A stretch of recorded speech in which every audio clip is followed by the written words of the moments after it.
Hi all. Okay, I'm just checking the setup is okay. Hope you're all having a good weekend, enjoying the candidates. Let's see. Is the preview? Yep, got the preview. Mute over here. Okay. Right. Let's take the challenges. So, Onam, who's often quite dangerous. So I've got the black pieces. Hi, Onam. Okay, let's see. Try G6.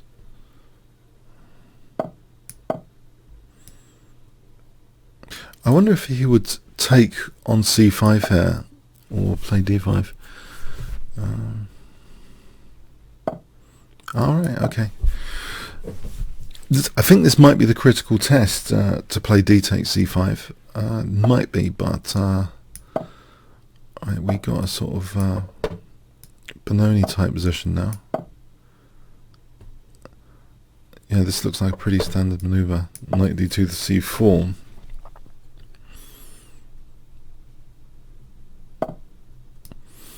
Play for B5. That's maybe a little bit odd. F3. Okay. F5, F4 might be an idea.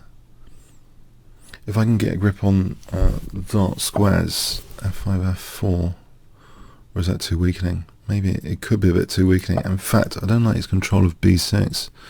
I could try and do something about B6 here, I hope. I'm going to get pinned. No, that was a bit pointless, wasn't it? Knight H5. I feel I'm being restricted here. Boa constrictor. Okay, what about trying to break with E6? Is that an idea? Try and play for E6. Okay, Knight D1. That gives me a bit more confidence about the position. If he's playing Knight D1. Why is he playing Knight D1? This seems a bit weird now. What? Why? I think I've been discouraged with B5 because of A being this A pawn. Slightly discouraged. But this break in the centre here. Okay. Maybe D5 now because the queen's kind of opposite my rook. If you look fundamentally, well, not fun. I don't know how to say that. Not fun. X-ray. I mean, it's called X-ray.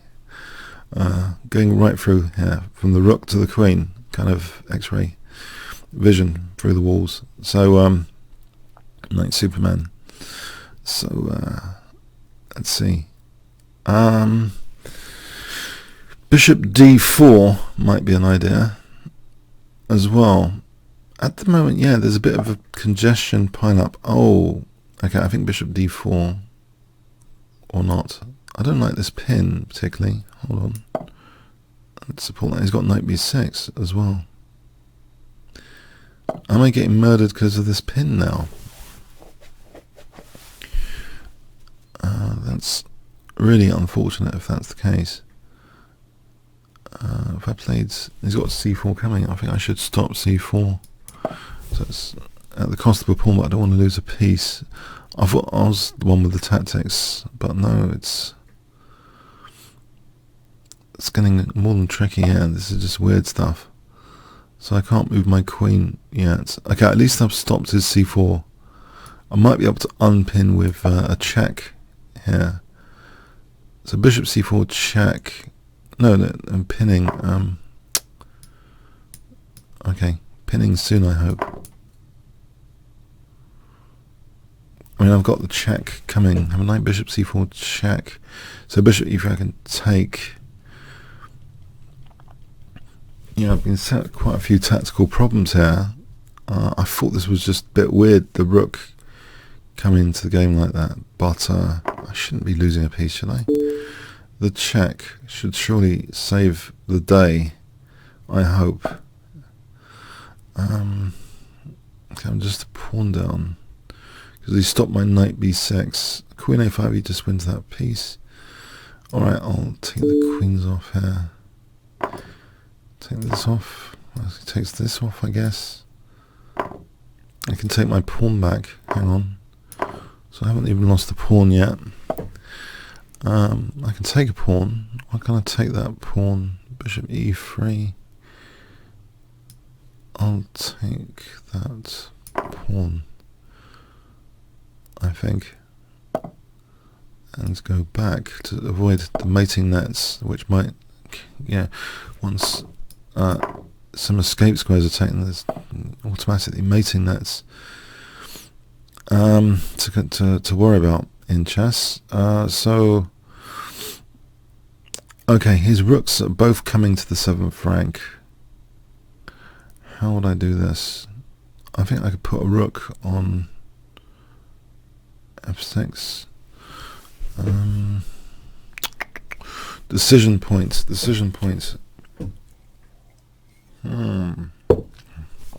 I could put a rook on f8.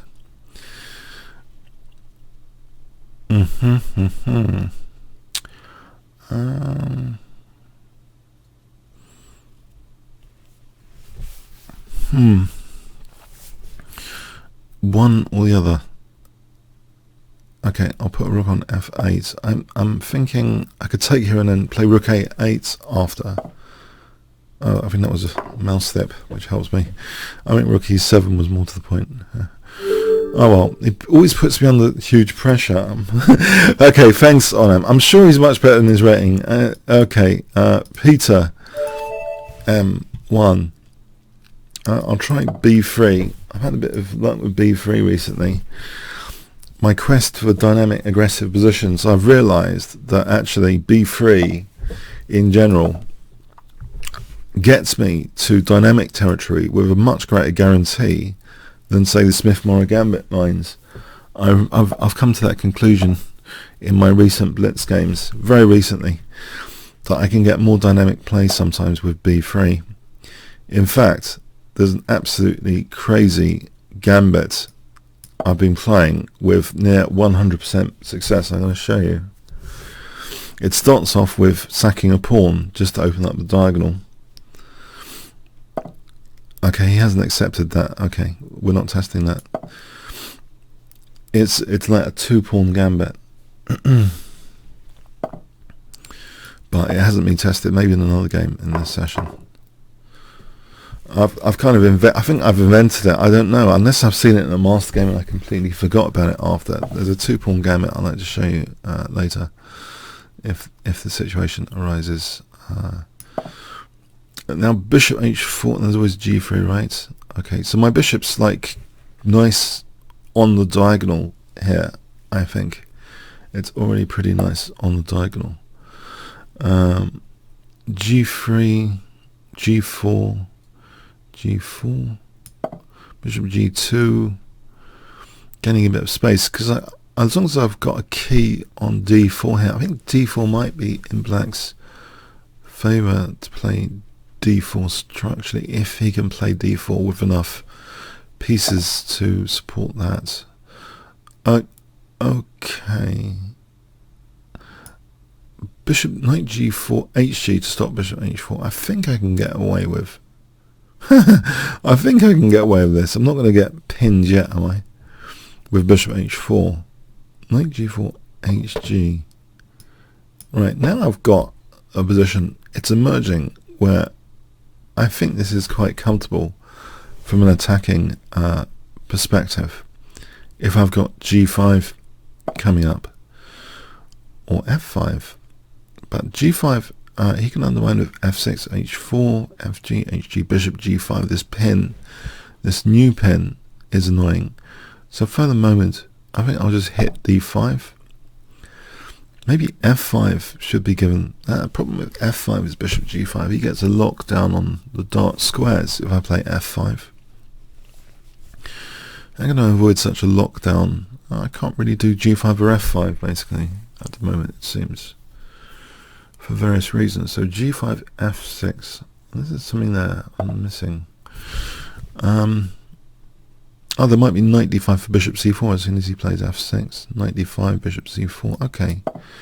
So f6, knight d5, no, queen d5, bishop c4. So actually, Now that diagonal is looking juicy. If I can get queen to h6, this is what I'm talking about. For some reason, I realise statistically I'm getting more dynamic guarantees from b3 than playing e4. I don't know if it's because of maybe it's because of people's theoretical knowledge, but I also think I once covered Nakamura playing a ton of blitz with b3 with white and black winning a tournament, and there's a lot of ideas. Maybe something needs to happen in your chess repertoire history, which is not you actually, this is really radical, it's not you actually understanding the opening, it's being able to have a level of comfort higher than other players. I think that might have happened, and I realise that now with b3 or on b6 with black, but I haven't used b3 or b6 with black. So we're looking at h8 here. I think so. It's relative informational advantage. So it's not understanding any opening. Anyone can know all the Smith-Morrit counter gambit lines. Anyone, very easy. It's going to be mainstream stuff. I think you need an experience where you get a set of knowledge which other people just haven't got, if that makes sense. So a real information difference between yourself and other players. So it could be on a pet, I think they call it pet lines. Maybe it's just called pet lines. That's the word for it, pet lines. Okay, so let's see. Bishop g7, queen h6, and knight f6 seems to be mating. If I just play this, queen h6 and knight f6 would seem to be mating.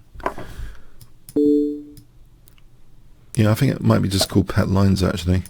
If you have your pet lines, it's the informational advantage of pet lines. I think you really want this guarantee of dynamic territory where you have very aggressive pieces, very, very good attacking opportunities.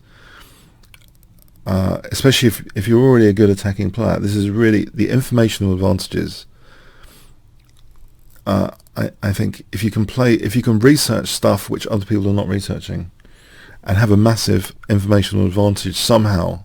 But I realised that might have happened to me because I spent hours and hours and hours looking at b3 stuff basically from a really strong GM. So anyway, I'll be playing b3 today just to show you some stuff. Carnicero, agree. B is a nice opening. I play it from time to time. It's dangerous. I guess Bent Larson was on that track. The Nimzo Larson attack. He was a b3 specialist. It is like outside of normal theoretical territory, but he was a world title contender, wasn't he? Or maybe he didn't have that much luck on his road to the World Championship. I think it was the uncrowned kings of chess. But no, he was really, really strong anyway. Okay, so rook g2, and then I think it's mating or not. Okay, so resistance is futile, as the Borg says. Resistance is futile. Check. Okay, so queen h4 coming here.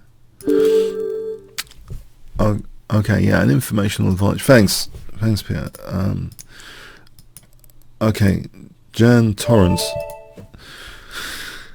Okay, so b3 today. B3, little theme today.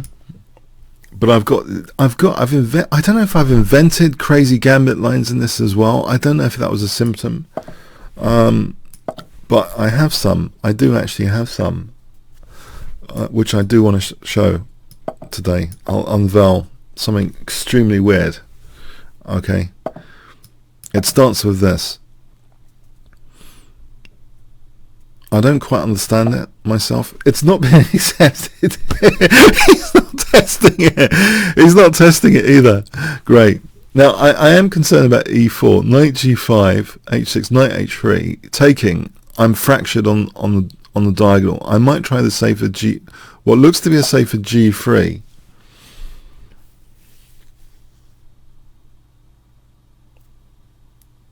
in some respects it looks safer, because actually if there is any point in not accepting the game, this e4 could be something.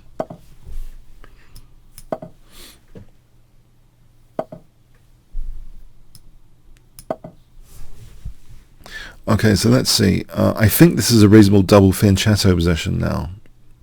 So it doesn't really... Okay, it doesn't really have too much controversy about it. I haven't lost too many pawns or anything, but on the other hand, I haven't damaged my pawn structure either. My king is fairly safe. So like the three main elements, according to one GM recently, yes, so one is king safety, pawn structure, and piece activity. Two of those are kind of trade-offs, because you're often trading off pawn structure for piece activity. So for example, if you have an isolated queen's pawn, you often get active rooks and bishops, so you often boost piece activity by making structural concessions to pawn structure. One guy on YouTube thought it was all about piece activity. Sometimes you can just lose with bad pawn structure, so your piece activity might be temporary. But there's also, of course, king safety as well. So that needs to be balanced in as well. If there's three major factors, I guess that is really neat. If you just want to assess positions with three major factors, according to Yasser Sohan recently, yeah, he kind of mentioned that, which I thought was really interesting. Because at some point when I was like thinking about chess and the elements of chess, it seemed like this long big list you could get even like classic books like Think Like Grandmaster or Play Like Grandmaster, the subsequent Kotov things or other things, long big lists of the elements of a position, and it's very, very hard in a game to have this gigantic list of checklist. And I think it's much more elegant if you have three main categories. So you look at a position, you think king safety, pawn structure versus piece activity, because that's quicker. And then you could put in the folders of each. You could put in pawn structure, like all the different kind of structural considerations. Let's see, g5 and then h4. My king is getting weaker if I do this.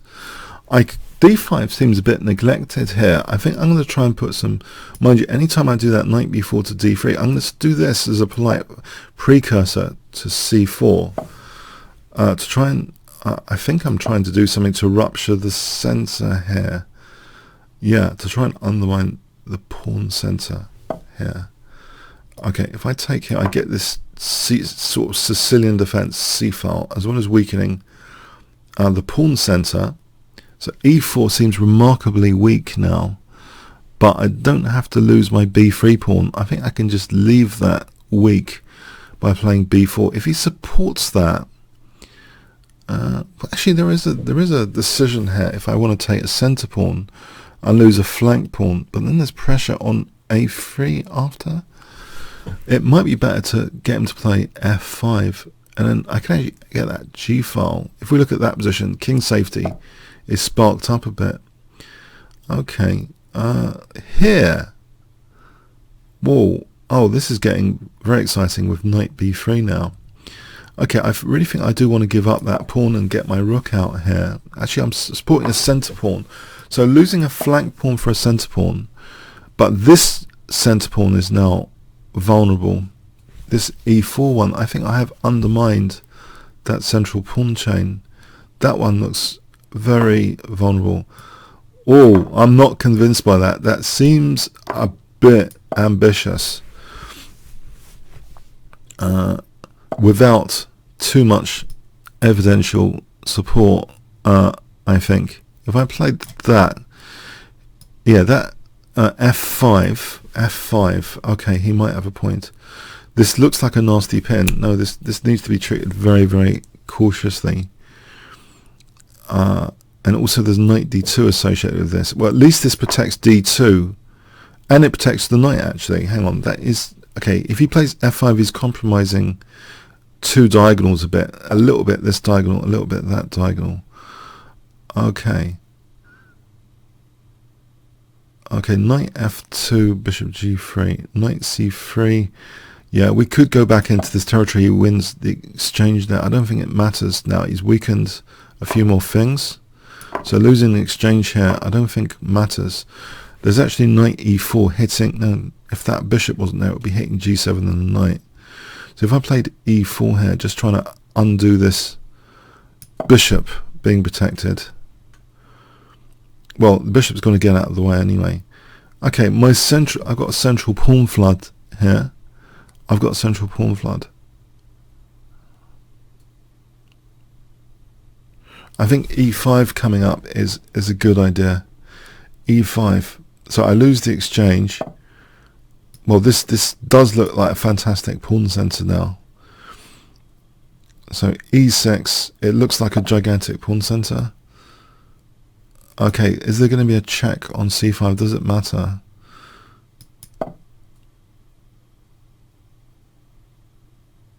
Alright, he's not taking the exchange.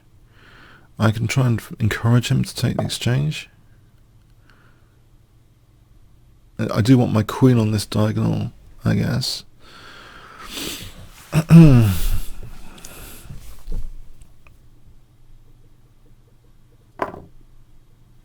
Yeah, I could take with the knight to unveil the bishop.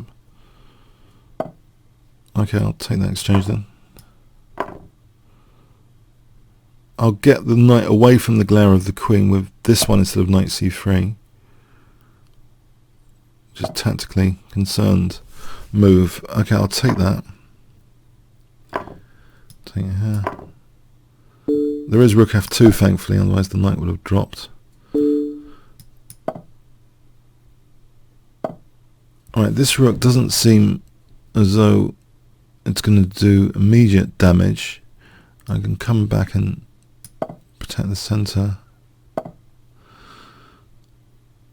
Okay, I should be concerned. e7. Alright, thanks for the game, Gentorrent. Okay, Sebi.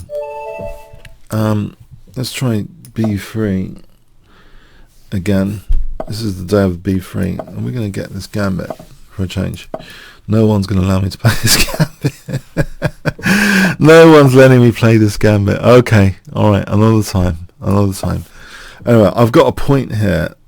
There's a couple actually. I could play d4 because this bishop isn't outside of the pawn chain. So there might be an interesting e5 clamp, a sort of stonewall with the bishop fianchettoed. So stonewall on steroids here. There's a nice e5 square here. Of course, black has e4, that gaping e4, a hole in the tooth on e4. c4 might be a concern. Rook f3 looks like a standard stonewall.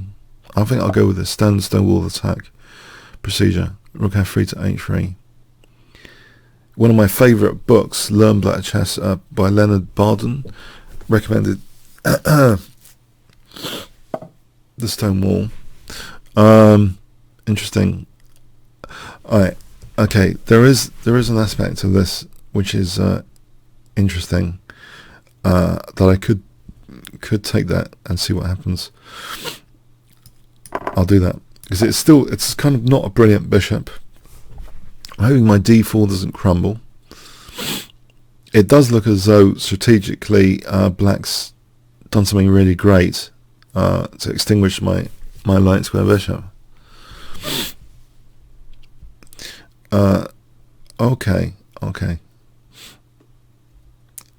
Let's see.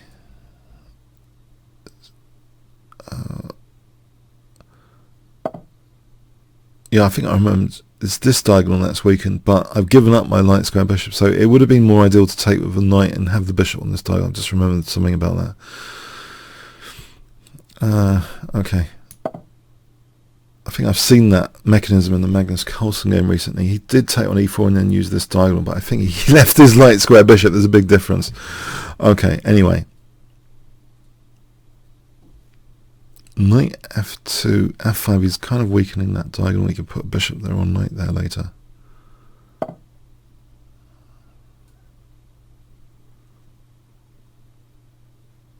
c4 for d5. knight f2 to provoke f5. Queen h5, knight f6, there's knight f6. Okay, there's knight h6 there to try and win the queen. Is c4 any good? Or is it pointless? Okay, it might be okay to safeguard the c-pawn sometimes, because otherwise cd is on the c-pawn. cd, ed, is that any good for him? As long as e3 isn't a major possibility. So queen h5, knight h6 wins the queen. f5, knight e5. Alright, I can go for this sneaky queen g3 for knight h6.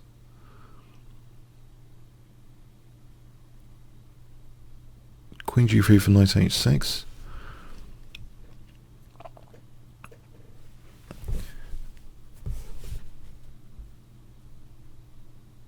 I think that's a reasonable idea. Queen g3 for knight h6. If his king's going to go on h8, there's kind of, yeah, the bishop's in the right place. Okay, the bishop, I think, is in the right place. Do I go knight e5? Any advantage of knight e5?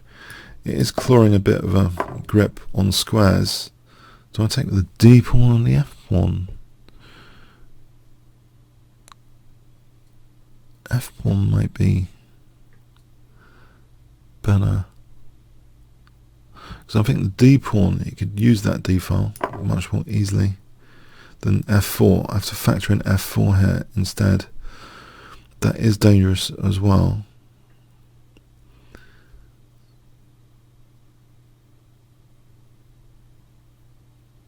If I got to play queen g3, would that extinguish things over here a bit with f4? Let's calculate this. f4, ef, queen f4, queen e3. I'm parrying the pressure there. And bishop g5 could be nasty. Alright, queen g3 here. And bring my rook to try and control f4.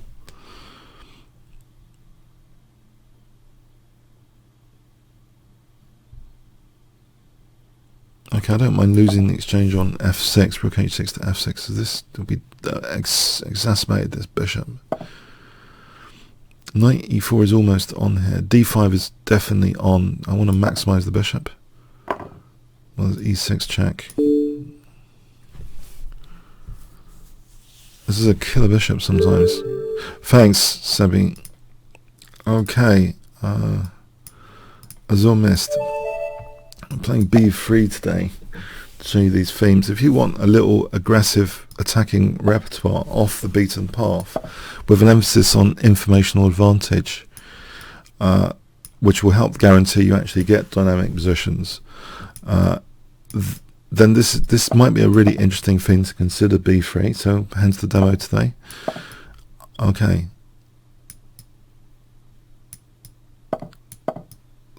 So I will try this not London system, Stonewall with the bishop fianchettoed basically. Again, because I think, because when this bishop's closed in, I believe.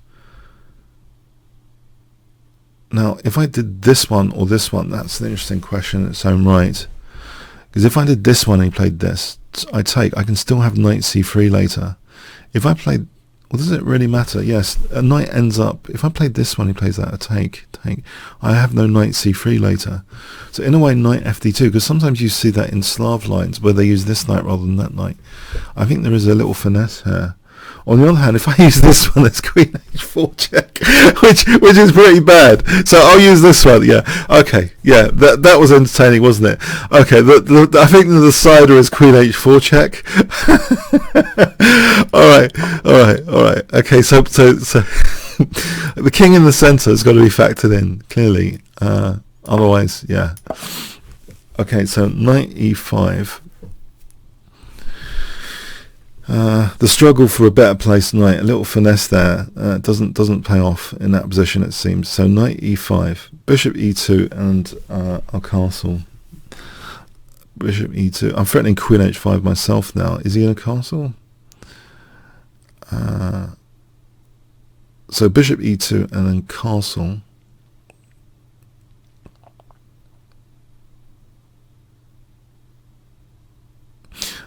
Now, if he took, again, which way to take? This is an interesting decision. All right. Ah.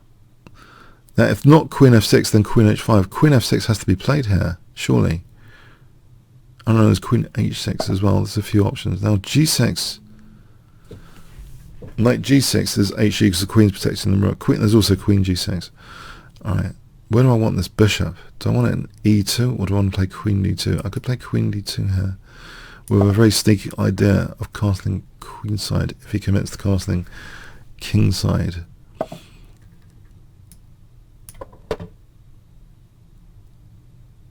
Now this gives me an idea of king b1 and c4 as well, which would tempt him to weaken the diagonal of dc. If I had this bishop on this diagonal, I'm sort of weakening the diagonal.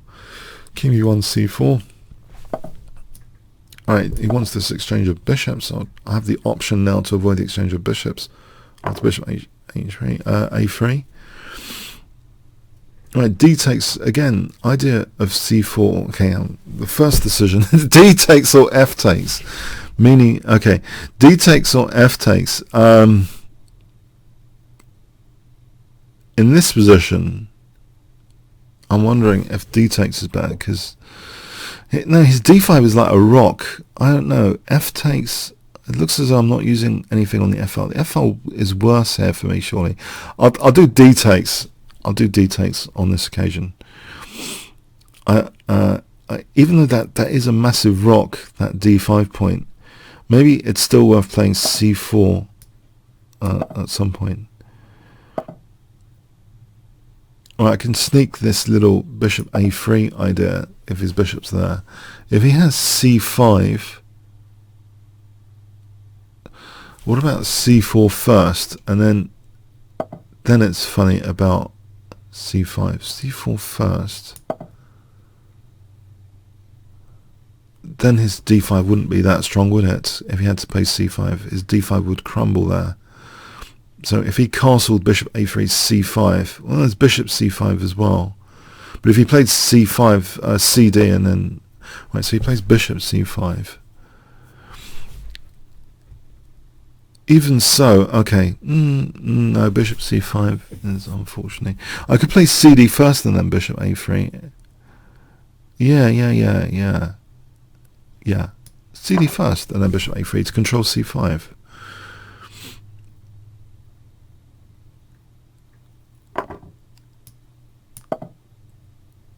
So I'm winning the exchange in broad daylight here, aren't I? But maybe it's a dangerous exchange to take. I am weak on dark squares. There's a little bit of controversy with this winning the exchange here, I think. There's a little bit of controversy. It's not clear and dry. Not clear, cut and dry. If I win the exchange here. His d5 still solid. My king's a bit vulnerable without that dark square bishop. I might have to seriously consider not winning the exchange. The resulting weakness is amplified if I lose that dark square bishop. e3 is also immediately weak. If he wins e3, he'll have immediate compensation.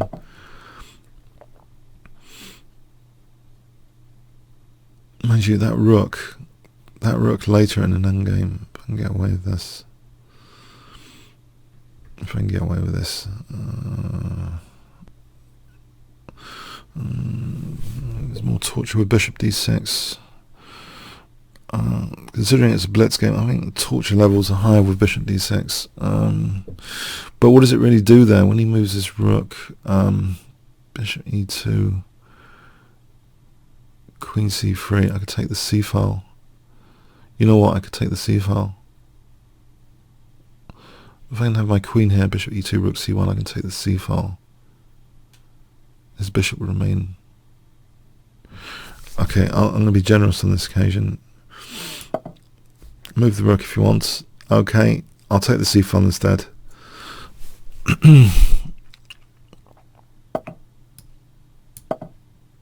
Imagine there's bishop c7. This isn't that good either. There's bishop c7 immediately.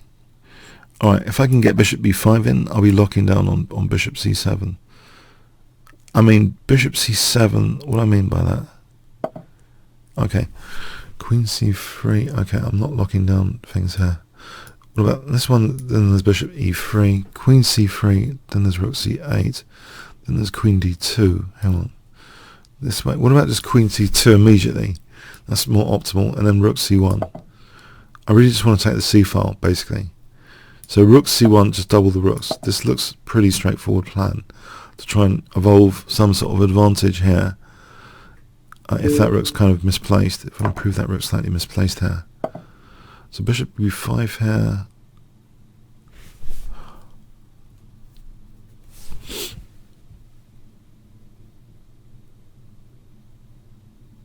Nope. Rook c2 for a moment. This one, okay, protect a3 just in case. Right, e3 is attacked. That is vulnerable. There's d4 now.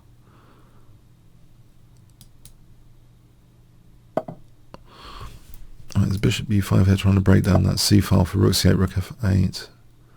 And he's got a4 as well, but rook c8, rook f8, king g6. Play rook c8 immediately. It's bishop d8 or rook d8. Okay, not immediately then. There's bishop c7 here. That's to take the 7th rank. You have rook c8, bishop b6, winning the rook on c8. Take the 7th rank. Oh.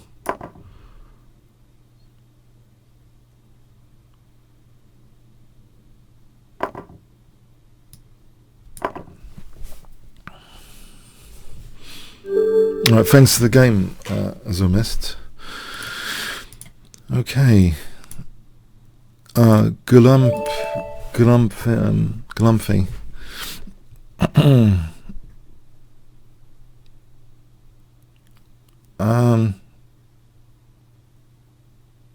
Right. That's abuse of dogs. I can see a pink. I don't know, hair. I don't know what's this abuse of dogs about. This pink thing. Okay. Anyway.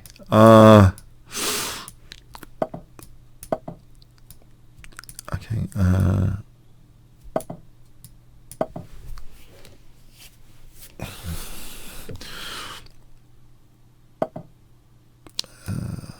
Queen b6 here. Yeah.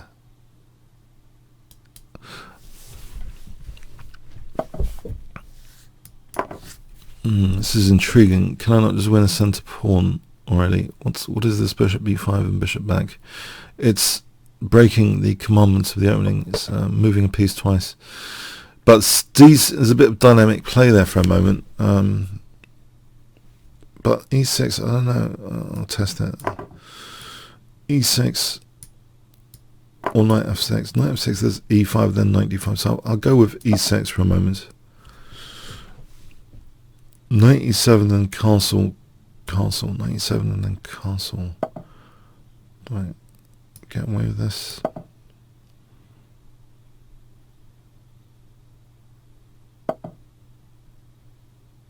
I don't want to run into knight b5 too quickly, so I'll go here, because queen c7, knight b5. Right, there is knight b4 if I want the light square bishop. Do I want the light square bishop? Maybe not. I think I just want to play for d5.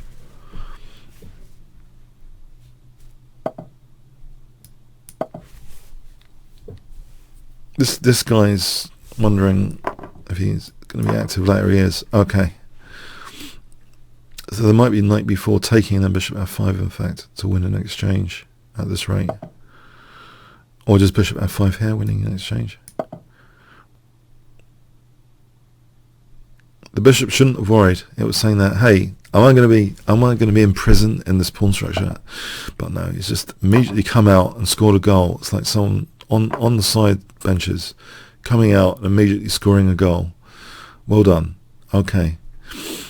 So knight f5 here or d4. D4, knight d4, knight d4, bishop d4. Mass exchanges, the exchange up, rook d8 after. I think it's favourable to lose a pawn here, just to get everything off.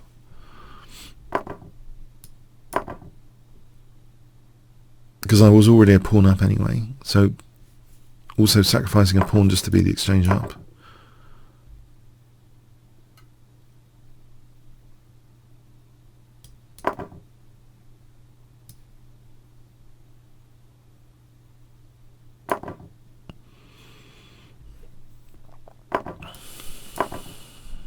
just the exchange up. This has been a very quick. Oh my god! This has been a world record simplification to a winning end game. Don't think I've had this before.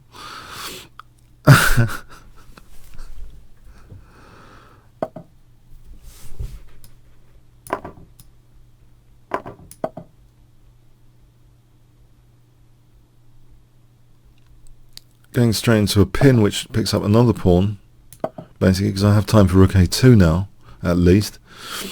I mean rook a1 to a2.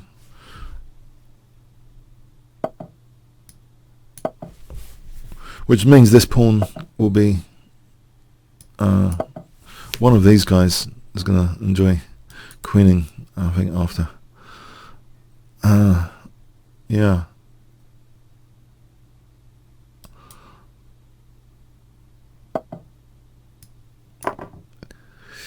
Okay.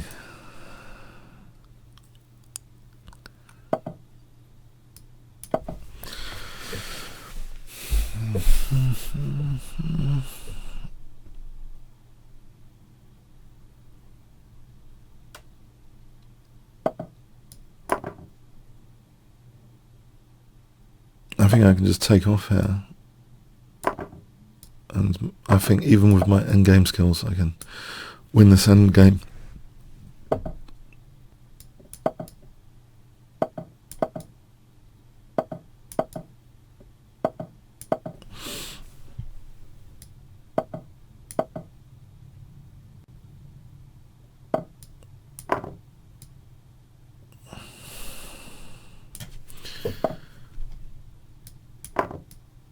Okay.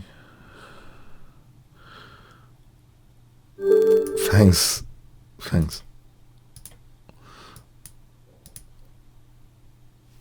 Madel.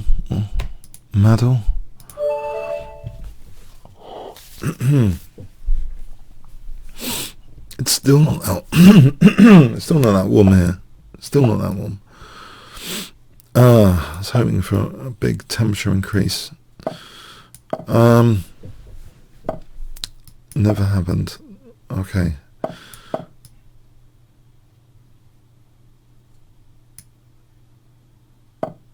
So 4 pawns attack against my king's engine. Now sometimes this line has scored me well in over the board chess. I think a little finesse is to wait for h3 rather than volunteer bishop f3. So there is a sort of Benoni structure transposition going on here,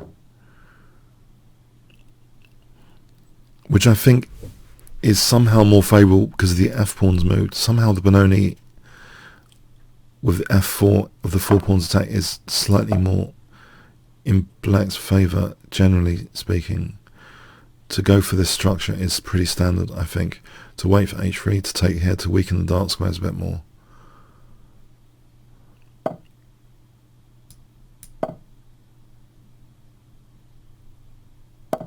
Right, so this is right now. There might be c4 here immediately. Just a6 for a moment. If a4, I think queen a5. If bishop d2, I seem to remember this. There's a few plans here. I think knight c5 to d3 is one plan. There's some games of there's an inspiring game I saw where black sort of sacks a d pawn to get entrenched knight on d3, supported by the other one. So it doesn't matter about this e5 and ed. The key thing is to get an entrenched knight on d3.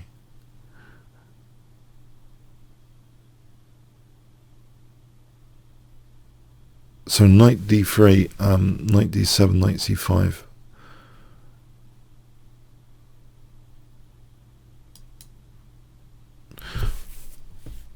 Is that the case here, though, in this particular position?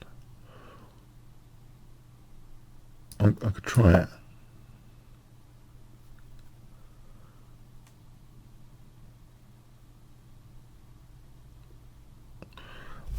From a practical point of view, No, from a technical point of view, this knight could be a tactical liability. It really depends on the position. It could actually be a tactical liability, of course, on d3. My queen could also be a tactical liability here as well at the same time. Let's see, knight b5. Maybe the queen can just drop back. Or there's a check. No, there isn't a check.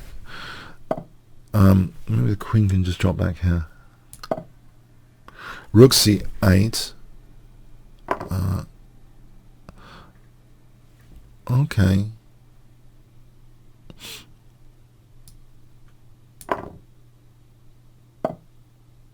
If my queen goes back to c5.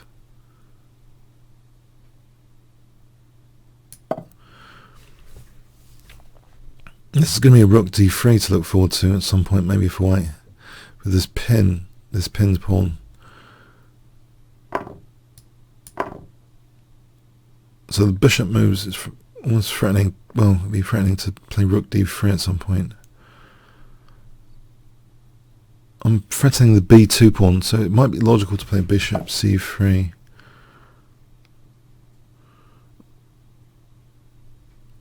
Alright, queen d6.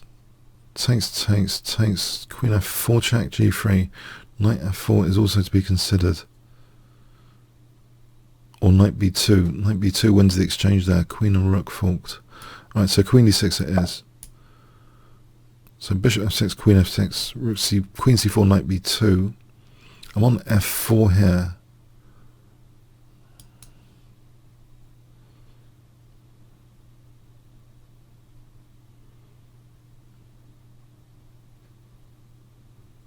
Anything else to consider?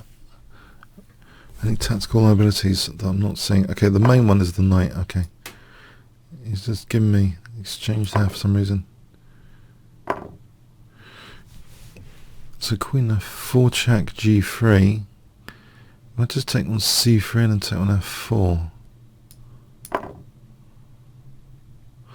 g3 kind of weakens the second rank. I'm going to just queen e5 after that. And just queen e5 controlling the file for a moment.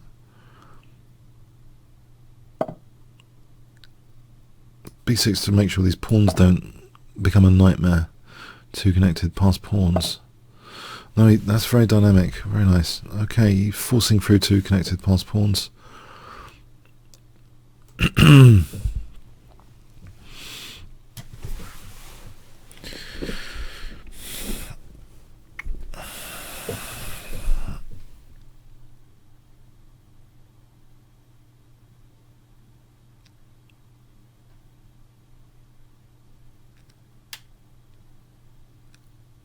I don't know.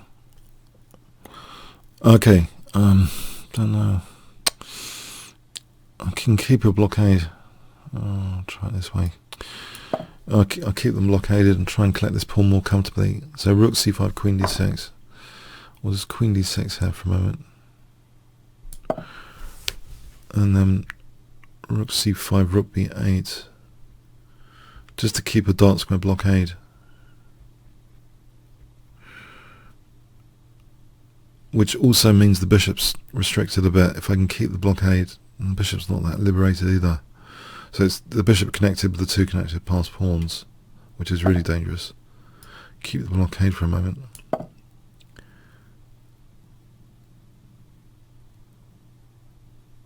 On the rook b8 or queen b6, from a blockade perspective, better to use this rook. These guys are blockading. So rook b8. And king safety needs to be factored in as well. If I'm using a resource, I could be weakening my first rank as well. There's also this passed a pawn as well to think about.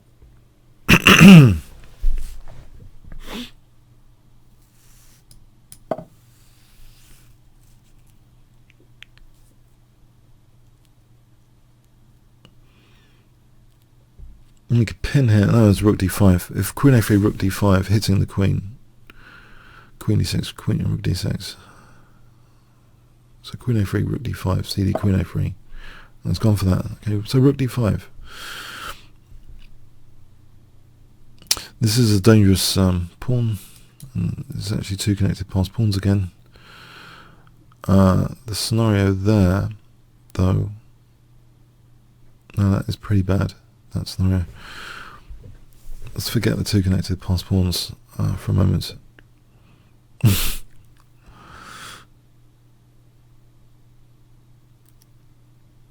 just put my king on.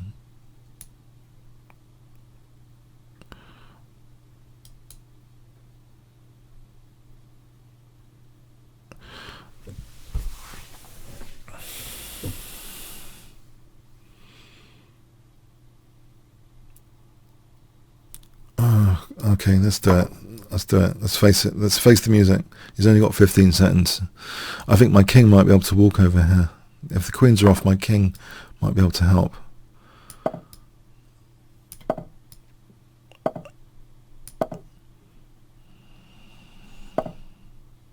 Well, there's rook takes anyway here, another pin.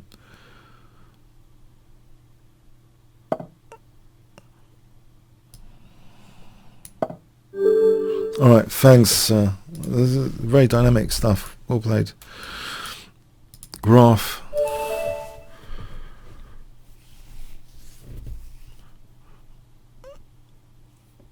Okay.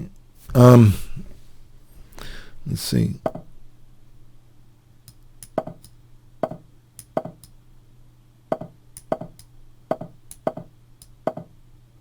So we have a King's Engine.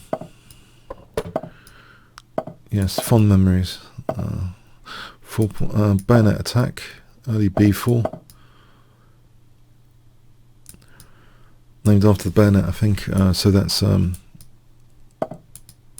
think it's some sort of spearheaded rifle. Okay, so bayonet attack. Quick b4 has been increasing in popularity, I think, in the last few years, bayonet attack.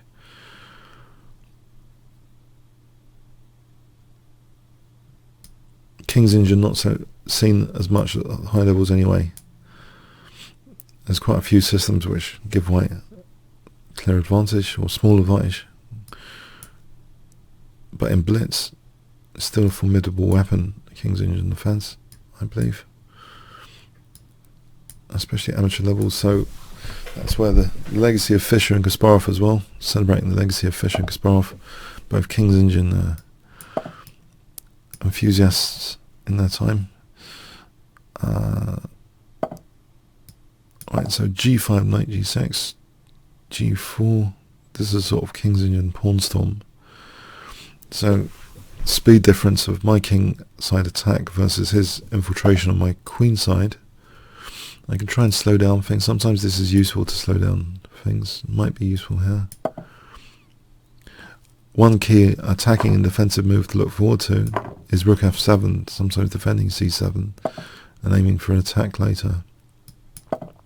So knight g6, rook f7 is attacking and defending, is an iconic move sometimes in the King's Engine, rook f7.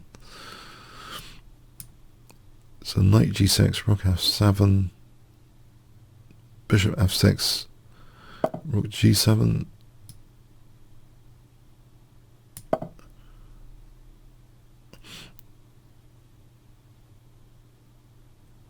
rook f7, rook f7. I think it's going to be ripe soon. Rook f7.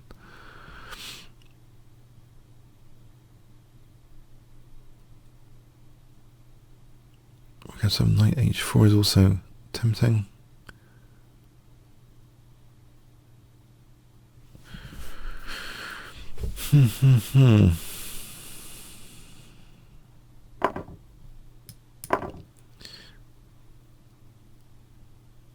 Okay, there's something my opponent isn't giving me the nightmare on the queen side I was you kind of yearn for sometimes in a weird way. But he's not giving me that headache at the moment. Right, so my bishop on c8 though is vulnerable. And this looks weird having my king on g6 for the moment, but it's only temporary, isn't it? This is a knight f4 and then e5, but knight f4 g takes. I'll get my king back.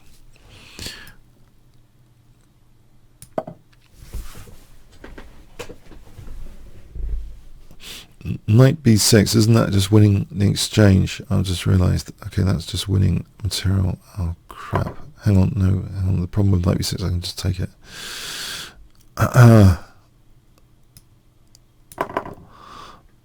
Okay, rook e7, there's knight c6, rook e4, there's f3.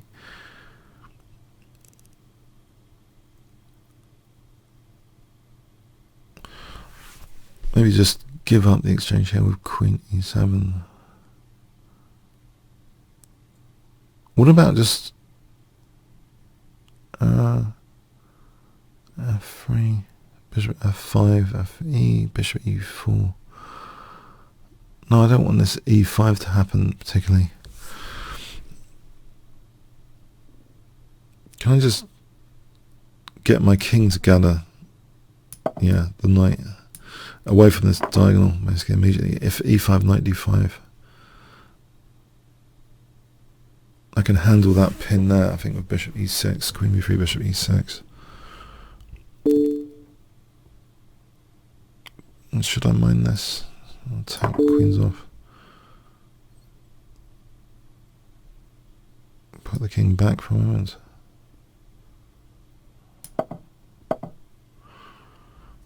Bishop g4 with tempo. f3 does knight e4.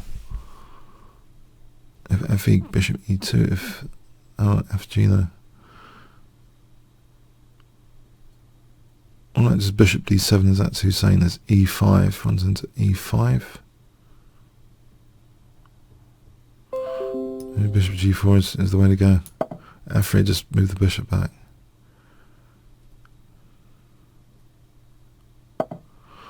Still threatening knight e4 here. I could double, yeah, the pigs on the 7th. Knight e8 stops, 2 pigs on the 7th. Opens up the bishop. It's going to pair that to knight e4 here, rook c7, bishop f8. Might be sufficient. There's a dark square blockade as well. Winning that extra pawn. Pawns might be dangerous with g4 and f3 later. So I think knight e4 might be playable. Rook c7, bishop f8.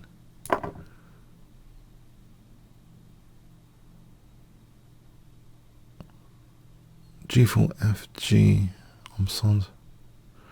Rook c7, bishop f8.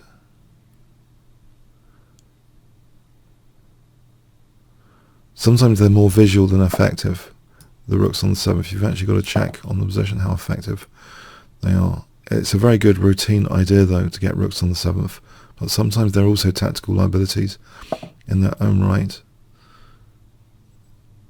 Knight e6 is dangerous. Bishop c5 is also dangerous though.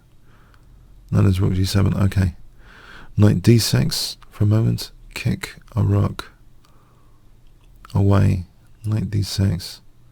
Well, there's also knight c5.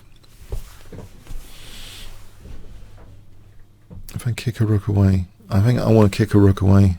Yeah.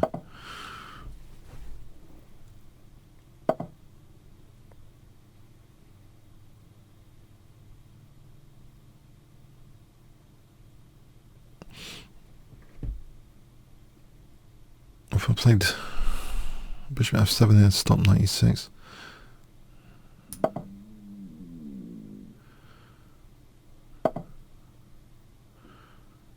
If I take that,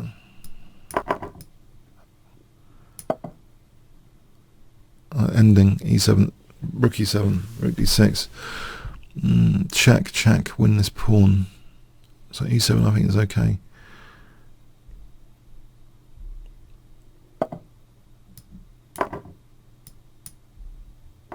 No, it's not check. I miscalculated that.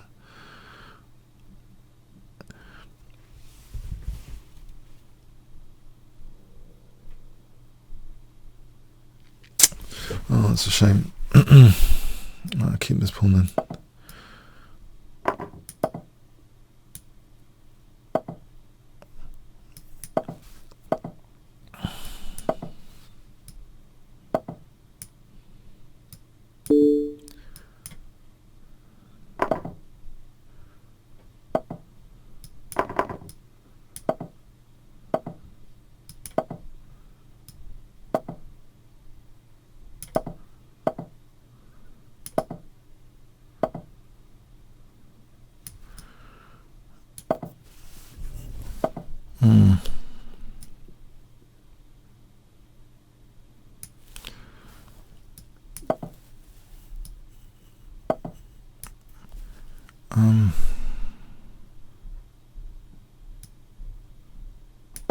I don't know what I'm doing.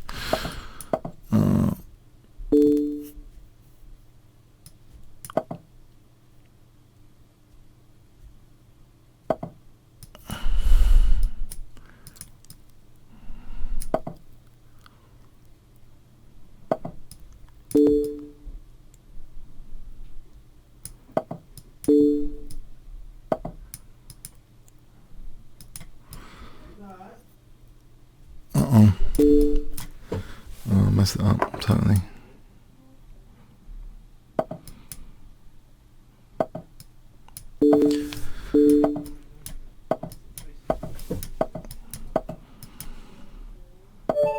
Say by the bell. Okay, still very well played. Okay. Oh, okay, and now a mega tough challenge. As well. Okay, very high rated opponent. Let's try this B3 here.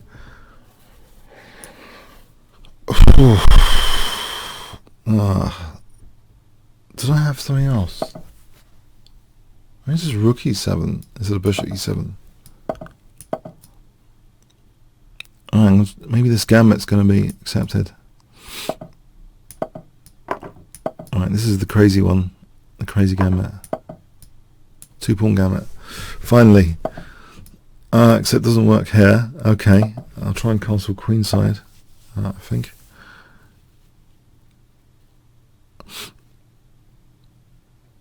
I think he's refuted it. I didn't have this recently. Oh dear, oh dear. I didn't have this recently.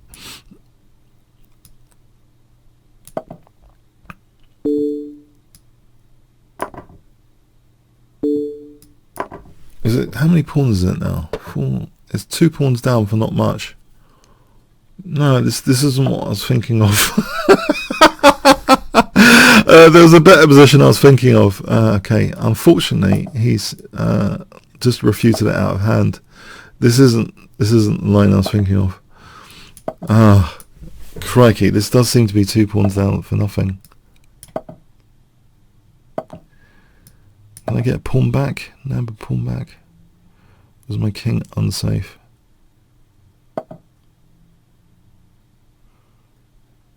There's knight f2. Get this pawn back then.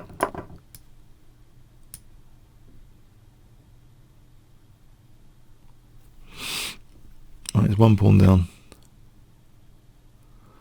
Small mercy, 1 pawn down.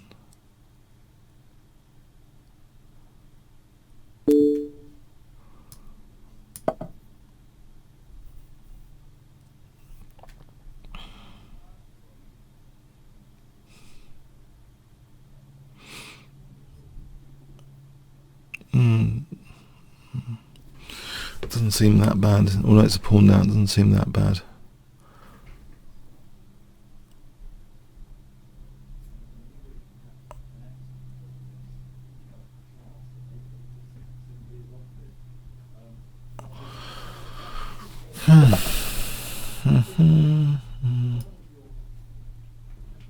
What's the idea of that?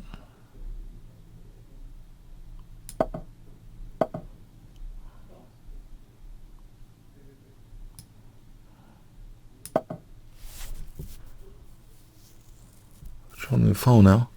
Also, if I get this h pawn now, I'd be improving the bishop. If I get the pawn to h6.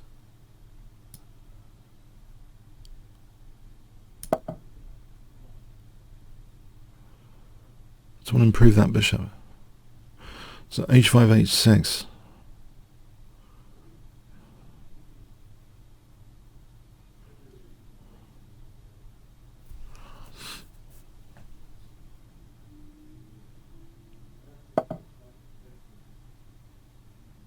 Oh, he's not winning a pawn yet, is he?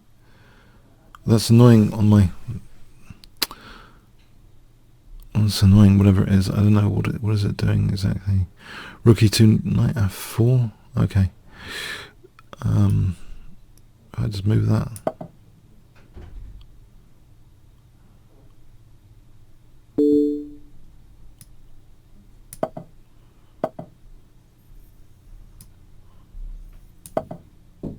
sorry, I'm streaming. Sorry, can you be a bit quiet as well, please?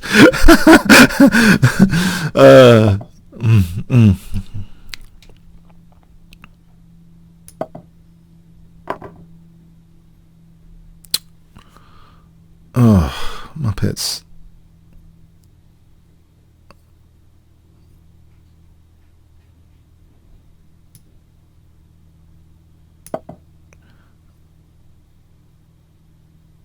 If I took knight c3, I was oblivious to that. And now there's... it's just ruining my stuff all the time. It's really annoying.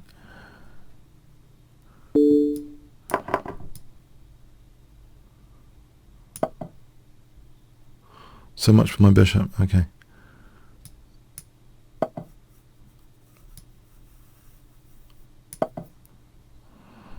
Oh, there's rook d4 as well. On hg. Hg and knight f5.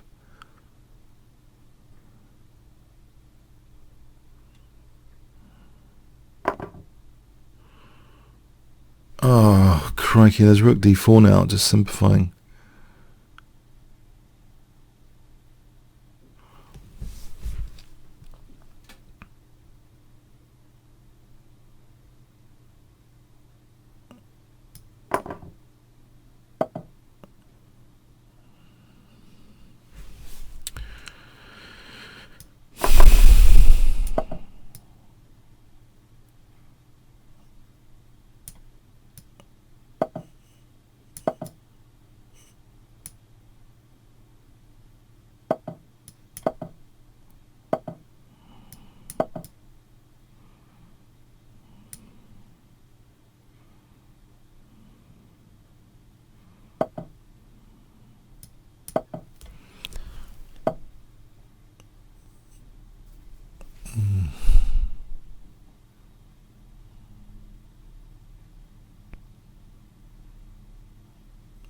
As well.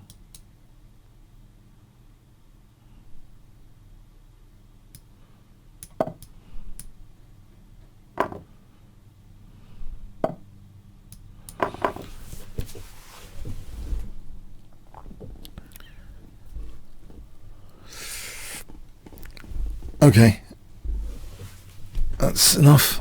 Well played. Thanks so much. I can't accept from premium members. So okay, this I'm up giving 2600 unrated. So he wants to play an unrated game. So I get no glory at all if I win. And if I lose, okay, I get humiliated on stream. Thanks. Okay.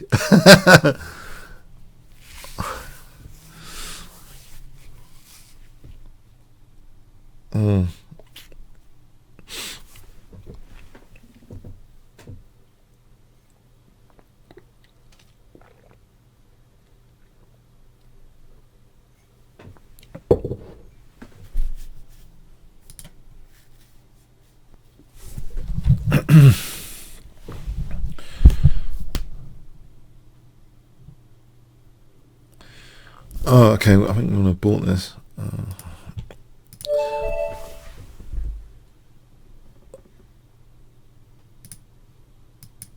McTell.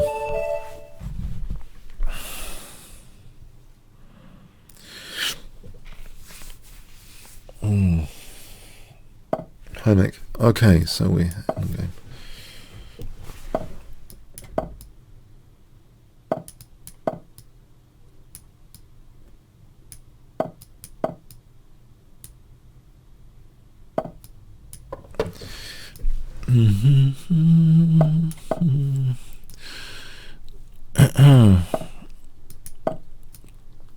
Play with b5 or not. Banco Gambiti. Banco Gambiti. Yeah, my transposition.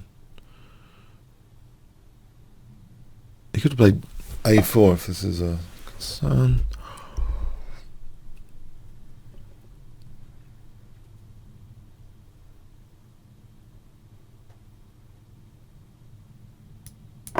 Knight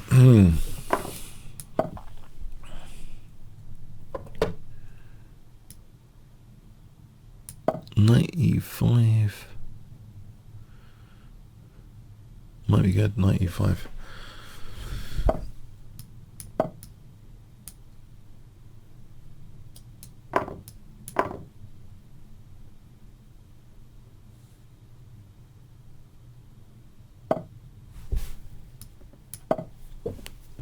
Maybe f4 coming up at some point. F4. Taking an f4. That was quicker than I imagined. f4 would be possible. I think it's dangerous. f3. Okay, the diagonal's also a bit weakened. Okay, rook b8 might be handy. Bishop d7. Rook b8, bishop d7. Seems like an active position. Enough activity here.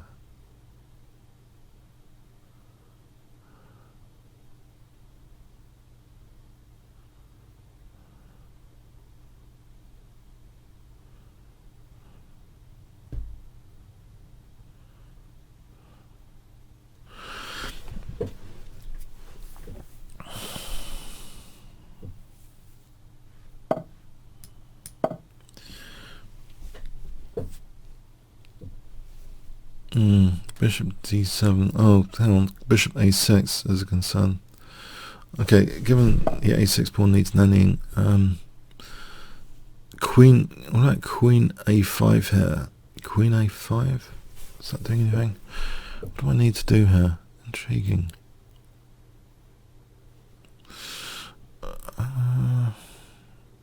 G5 at some point for rook g7. That might be fun. Queen f8, g5, queen g5, rook g7, queen h4. Okay, let's try and do something over here with g5. What's the queen doing over here? Can I bring this rook around somehow? Okay, let's just go straight for h5, g4 then. With queen g7 on the diagonal. Yeah, queen g7 on the diagonal. So h5, queen g7, g4.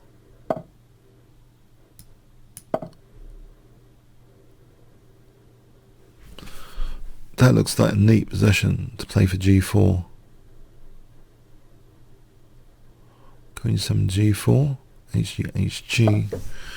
Right, this looks neat enough. The queen is working like a fianchettoed bishop here, in a way. Okay, so g4, I think it is. Looks thematic. As in, something you'd commonly do in a certain pawn structure. It opens up, well, a few things. Knight e3 is now an immediate and clear danger. Knight e3.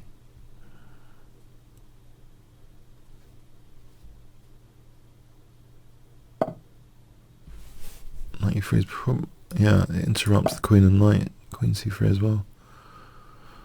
Okay, does it protect the knight? Protects the knight.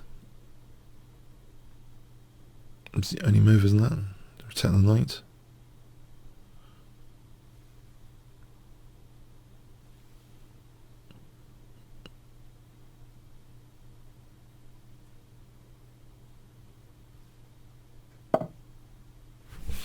A different move. Okay, why can't I just take the knight?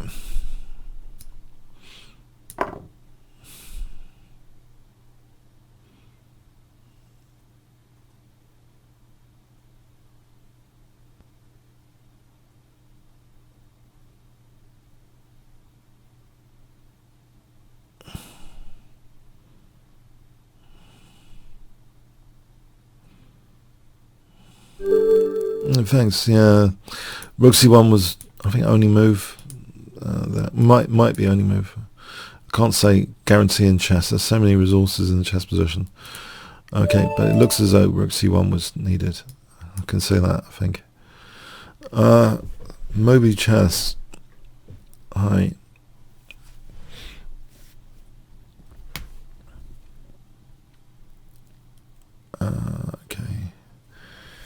So, Moby chess. Try maybe a French defense for a bit of variety. Okay, d3.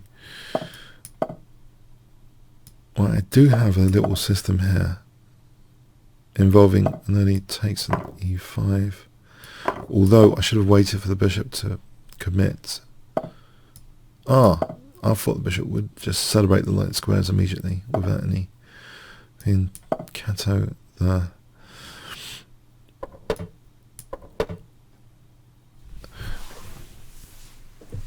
This was used by my good friend Paul Georgiou to torture me on many occasions. This setup, black, when he plays a5 and plays for bishop a6. I remember hours of torture on the rack. Yeah.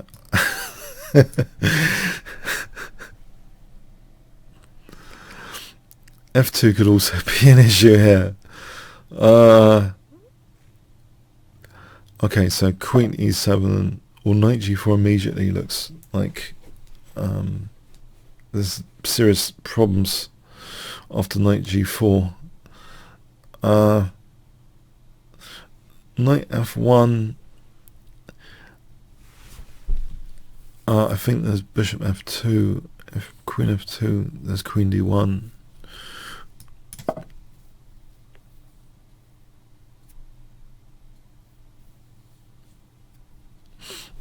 This is the gist of the torture, basically. This is why, if black does this, taking the centre and an e5, I think it's better to leave the bishop classically on c4, because black's up to no good with his own bishops to try and mock this fianchetto setup. Yes, so basically Paul Georgiou has been on the black side here. I've been on the white side in at least 30 game examples of blitz. Okay.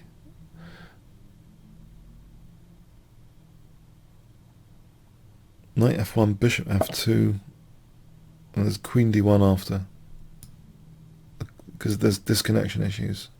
The only thing protecting the rook is the queen.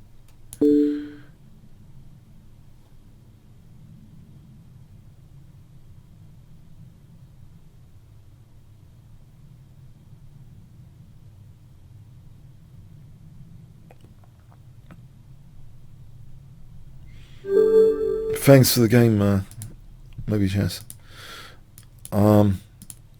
Syrian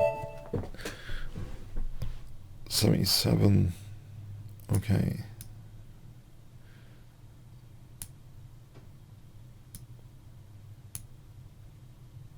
Hi there.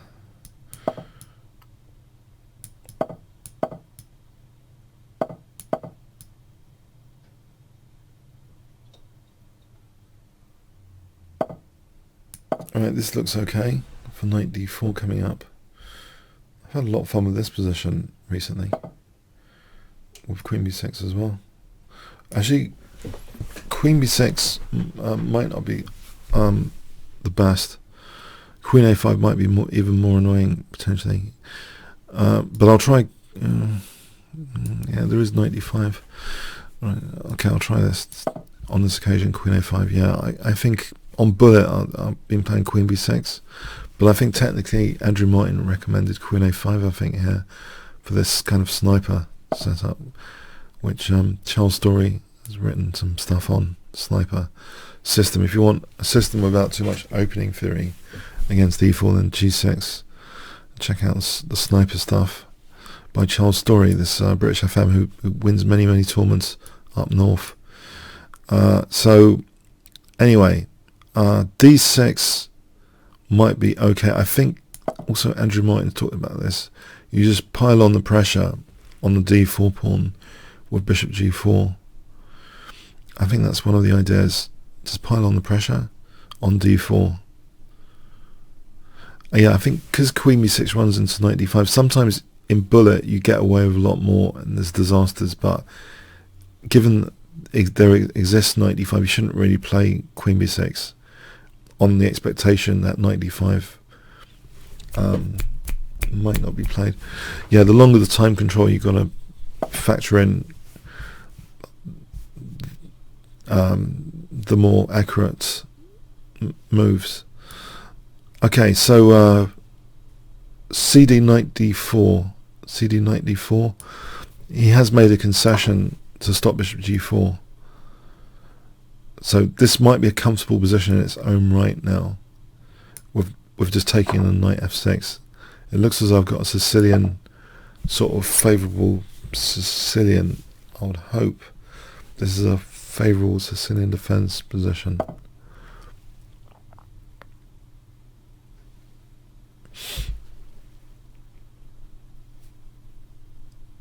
Queen b4 here, a3. I don't think that's up to much. So queen d8 might be better. Just going back to d8.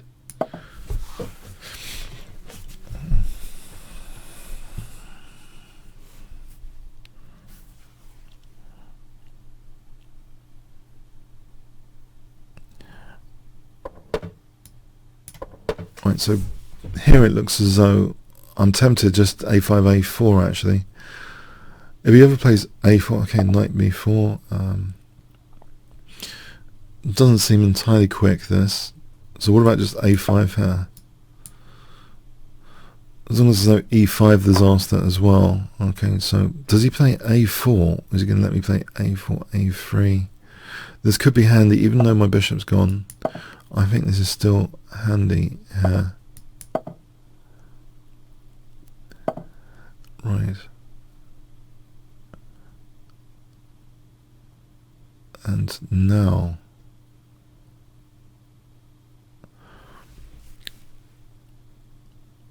bishop e6, just get the bishop out of the way. If he takes, I don't think it's a big deal, the double pawn. I just want rook c8, maybe knight before rook c3, queen c3, knight a2, that sort of thing. If I have a rook here, there's going to be some dangers. So rook c8, knight b4, with the idea rook takes c3, queen takes, knight takes a2.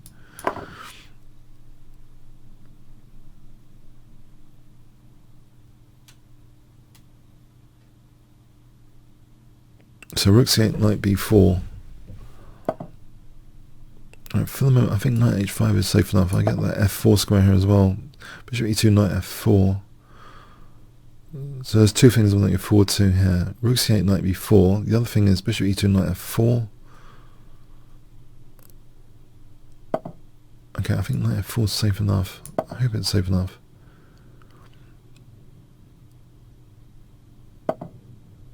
And it's still protected by the knight. So knight b4 is on the way for rook c3. Oh, there's queen d4, well, there's e5. Oh, there's check. Oh, wins the knight. Okay, king needs to step away here. And then to make knight b4 playable. Otherwise, there's queen d4 check. Queen takes knight. So king g8. Okay.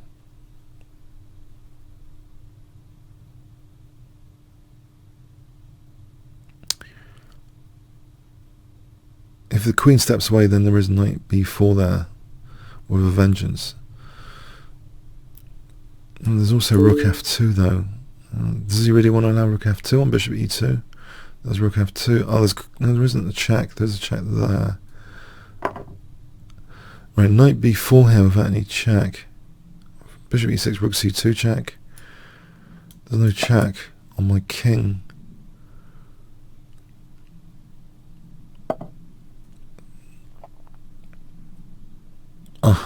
There's queen b6 here on f2. I'll do that with starters. It protects the knight as well.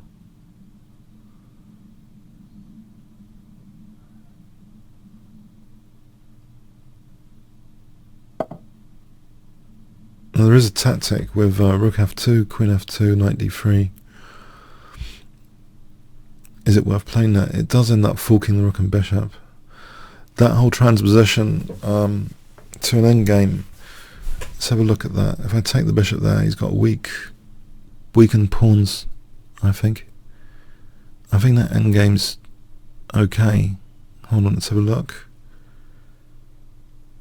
There's also knight d3 check. I don't have to play queen takes. I can play knight d3, change the move order here with massively more effective to change the move order. Rook takes and then knight d3 check to win the queen.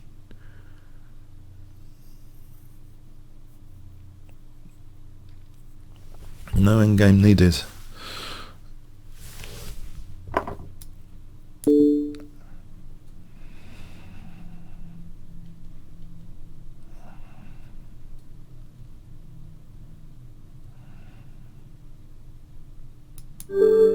Oh, okay, it's a bit of a knockout below that. Okay, I think there's time for one more. Dohenka. Okay, let's try B3 again.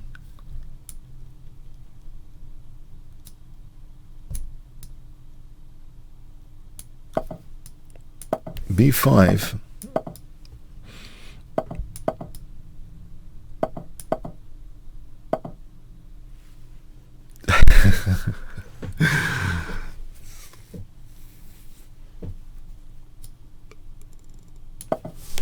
Okay. So it's a symmetrical variation, huh?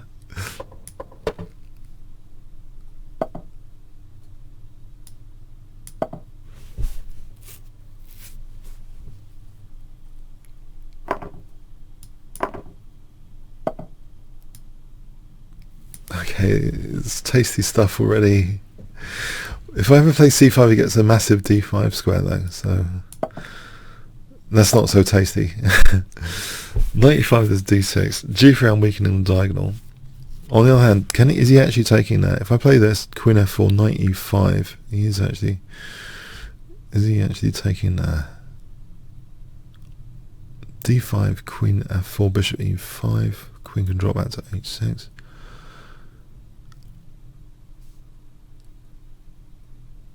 No, I don't believe that. I think there's Knight D4 there. I'm opening up this bishop. Queen F4, Knight D4. I think there's enough pressure on his pawn chain. Yeah. This almost looks thematic, this D5 against black's pawn chain.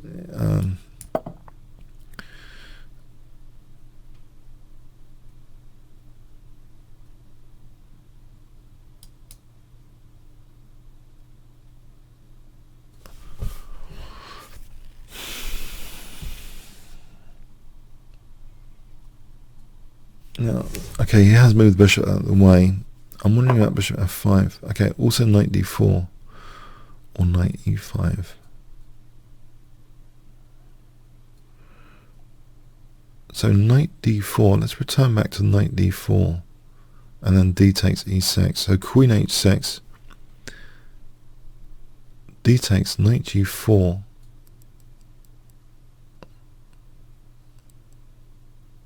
H3, ED, Knight F5. As long as there's no Queen H3 coming with this bishop pinning this G2 pawn. Knight D4, Queen H6. That bishop's hemmed in for the moment. I think D takes E6 does look... No, then there would be Knight G4, H3, Queen H3.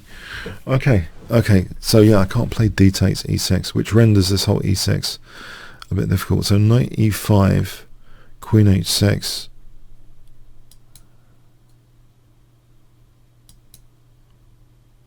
And that strength from Knight G4 is apparent.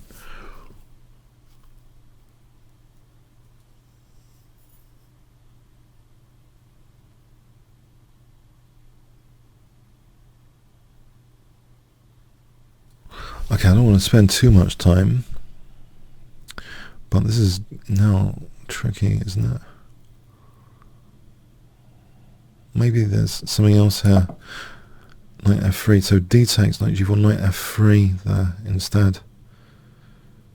I might be able to take this pawn as long as I can play Knight F3, Bishop F3, Knight F3. I've used more than a minute there. I've just used a lot of time there. Queen H6, D takes Knight G4, Knight F3 instead.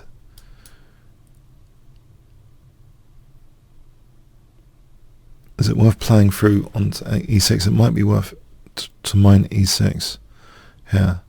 Queen H6, D takes, Knight G4 threatening mate. Alright.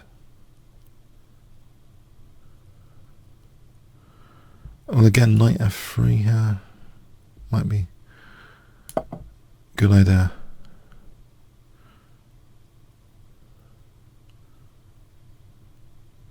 e5, bishop f5.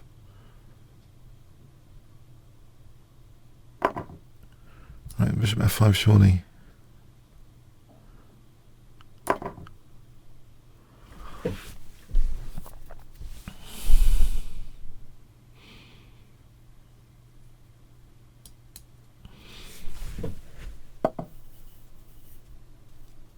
Right. Now, is there knight e5 in this position? Is that dangerous?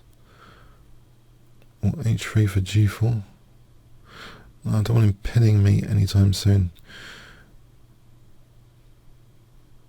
Let's just do this to protect the queen.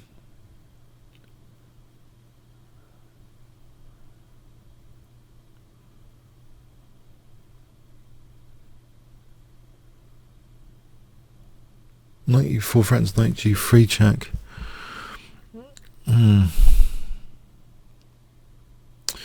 Maybe knight e4, okay.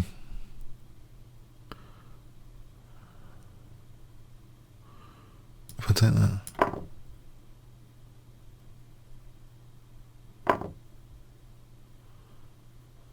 If I play bishop h3 here to stop some stuff.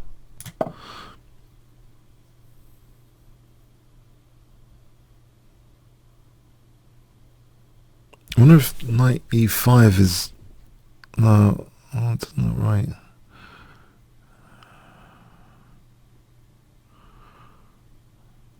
Rook e8 looks annoying. Queen, what about queen d3? With the bishop h3, at least I'll stop. Okay, some stuff, but there's other dangerous stuff.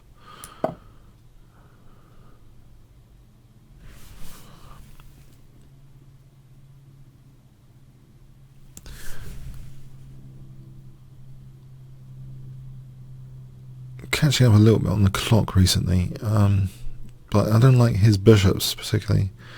They seem, yeah, his bishops, don't like them. Knight f2 check threatens. Can I play bishop d4 here?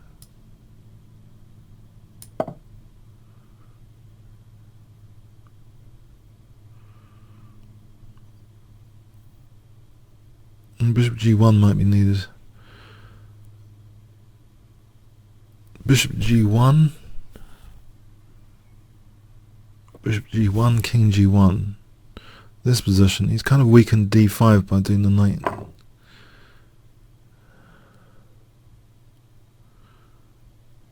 Okay.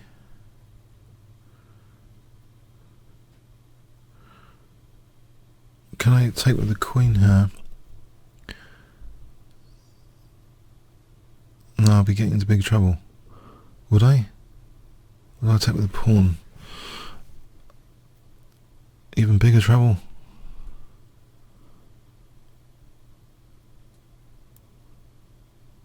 I don't know.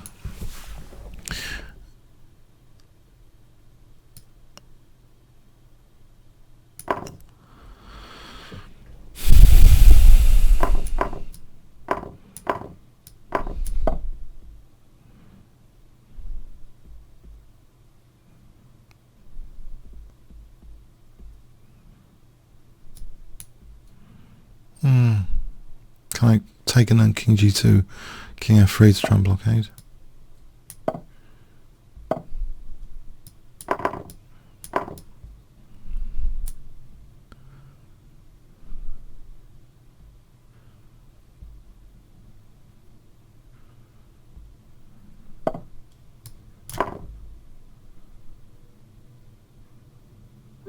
Oh, yeah, a huge pressure on me. Well played. Probably, I'm sure there's a tactic he missed, which would put me away. It looked as though visually my position was under huge tactical scrutiny, so I expect there to be very good resources there for black. Alright, I hope you enjoyed this session. Okay, thanks. Yeah, 1 fun 10 boring if you want to quickly vote. I really... Yeah, if you want to quickly vote, 1 fun 10 boring, or 1 fun, and that'll be a different vote, wouldn't it? 1 fun intellectually interesting as well. It'd be different, wouldn't it? Okay, that would be a different poll anyway. Okay, so have a good rest of the day, and have a nice week.